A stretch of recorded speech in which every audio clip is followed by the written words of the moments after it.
up you guys? It's me, Michaela B, the one and only. So for today's video, ang gagawin natin is Q&A. Yes po, opo. Q&A na naman. Well, I decided to do Q&A kada birthday ko. And last year yung umpisa, kasi last year Q&A ako ng 16th birthday ko. And today is my birthday, August 3, 2021. So yun guys, 17 na po ako, hindi lang halata. Ito yung questions, nasa laptop. Let's start. Kita sa salamin ko yung light. Improving na tayo, Mari. Improving late na tayo. So, nag-post ulit ako sa aking social media account, which is Facebook. Since nag-Q&A ako last year, mag-Q&A na ako kada birthday ko, which is sinabi ko kanina. Leave your questions in the comment section and I'll do my best to answer them all in my birthday video, which is today, and this is my birthday video. Okay, first question. From Gerald Almazan. Nakikipagkaibigan po ba kayo sa strangers? Yes. Kasi, before mo siya maging kaibigan, malamang, strangers kayo pareho. Diba? Like, hindi nyo kilala isa't isa. Like, sino ka? Sino ko? Ay, hindi, sino ka? Yes, nagkipagkaibigan ako. Kasi, bago naman kasi tayo maging magkaibigan or magkakalala, strangers muna tayo sa isa, diba? Pero, guys, beware, okay? Hindi lahat kailangan mong kaibiganin or something. Kasi minsan, dangerous din yung ganyan na sobrang friendly mo. Lahat na lang kinaibigan mo. Wala lang. Ingat-ingat lang tayo sa mga ganyan. Kasi, we don't know. Hindi lahat ng strangers mabait. Hindi ko alam kung may point ako. Pero yes, nakikipagkaibigan po ako sa strangers. From Angelica and Drenal. Ano pong maa-advise niyo po para makasurvive ng grade 12 po? Actually, kailangan ko din po ng advice. Kasi parehas kami, kabatch ko tayo. Grade 12 din lang din po ako ngayon. Kaka-start lang namin. Kailangan ko din po ng advice. Well, siguro, advice ko na lang, just keep on going. May struggle man. Just keep on going. Pray ka din. Kaya mo yan. Kaya natin to. Gagraduate na tayo, grade 12 na eh. Meron pa susunod, college. Yun lang. Just keep on going. Huwag kang panghinaan ng loob. Isipin mo lang na after all these years, nakarating ka na ng grade 12 at natatapos ka din ng grade 12. Kaya mo yan. Oh my God. What? Sana matino yung sinagot ko. Anyways. Kaya natin to. Okay. Next question from Rose Adonai. Do you tolerate toxic attitudes, relationship, or anything toxic? Why? I don't. I really don't. Kahit sarili ko, pansin ko yung if nagiging toxic na ako, nagsistop ako. Or minsan, nagsasabi ako sa friends ko, gusto ko sila na yung parang mag-real talk sa akin. Pero alam ko, let's niya. Anyway, hindi po. Kasi, hindi po good sa pagiging toxic. You can hurt other people. You can hurt yourself. Diba? Kaya nga umalis na ako sa isang toxic. And new things. Next question. Yan. Hindi po siya maganda at hindi po ako nagtatolerate ng toxic relationship or toxic friendship. Or kahit anumang toxic yan, hindi siya good sa buhay natin. So, kung nasa toxic relationship ka man, friendship, or anything else, you should stop. Think about it. Like, isipin mo yung sarili mo. Unahin mo yung sarili mo. Okay? Okay. Okay, Rosa Donay ulit. Nakakita ka ng 1,000 sa daan. Isasauli mo ko ito o hindi. It depends upon the situation. If yung owner ng 1,000 is wala na, huwag na tayo magpakipokrita. Syempre, I'll take it. Kasi kanino ko siya isasaol eh. Syempre, I'll take it and I'll buy something good from it. Hindi yung kahit ano lang. Something good from it. Or I'll just give it to someone else. Hindi mo nagpakipokrita, no? Kung wala yung may-ari, I'll take it. Diba? Sayang yun. That's 1,000 pesos. Pero kung nandyan, syempre, isa sa audit ko.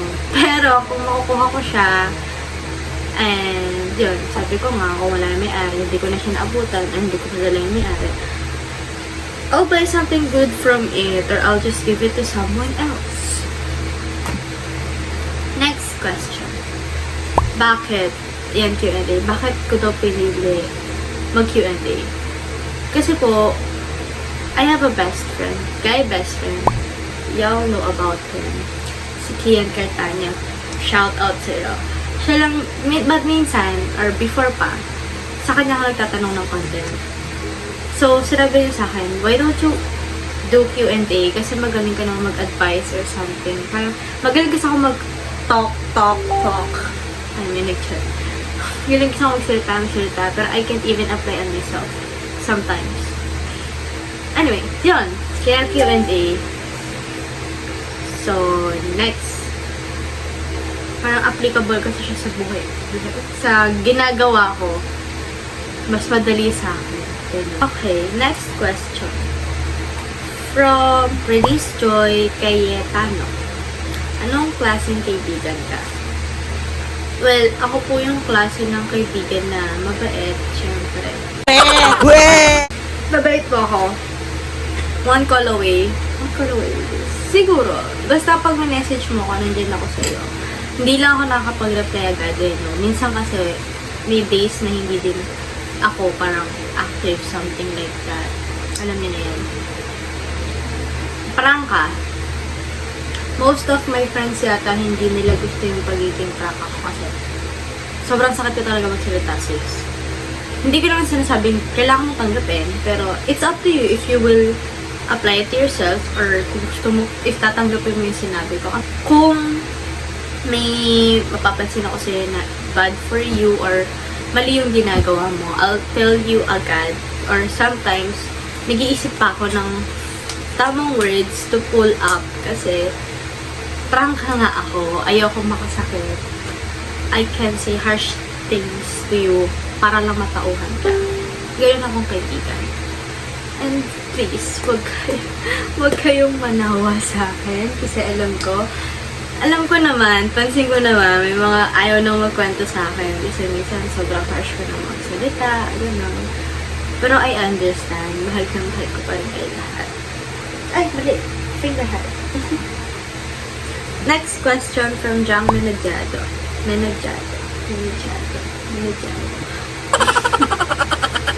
Red flags or toxic trait as friends? For me, ang red flag sa friends, yung sikreto mo, sinasabi sa iba.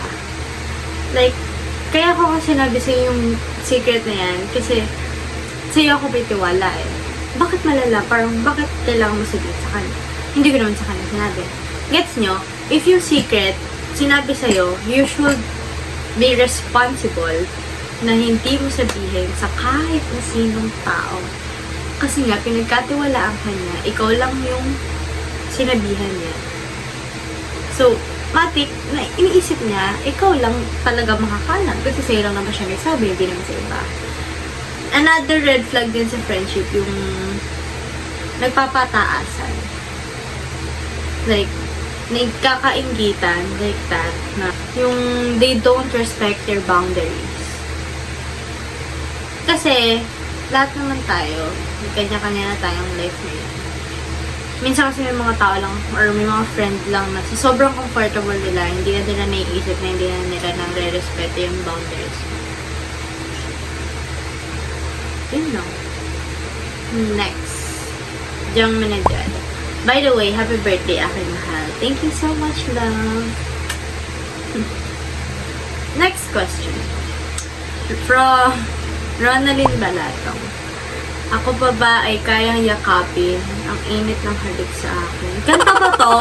Hindi ko to alam, pero parang kanta to. Parang lyrics to sa kanta. Sira ulo ka talaga. Sabi na eh. Next question niya. Next question. Next comment niya. Kakakanta yan. Next siya ulit. Happy birthday, mahal kong baby. Talaga namang binibaby ako ng dalawang to. Pero thank you so much, baby.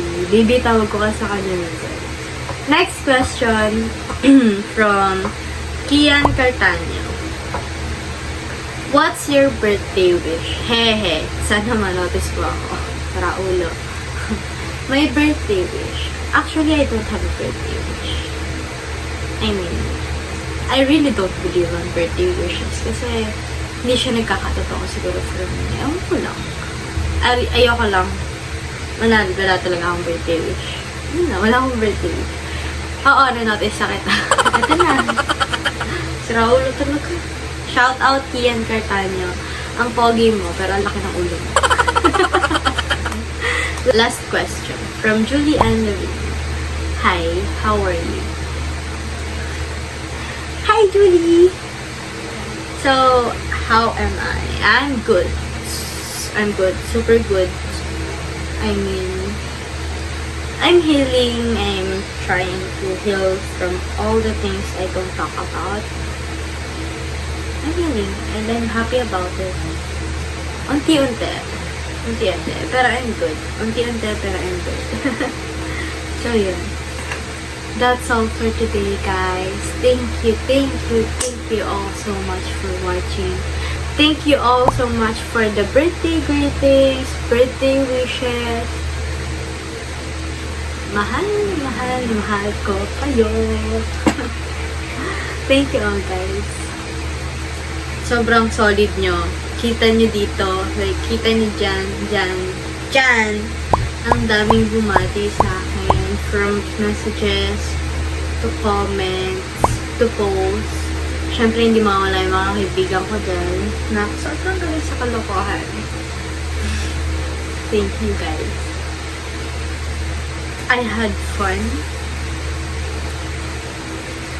Lockdown pa din, pero masaya.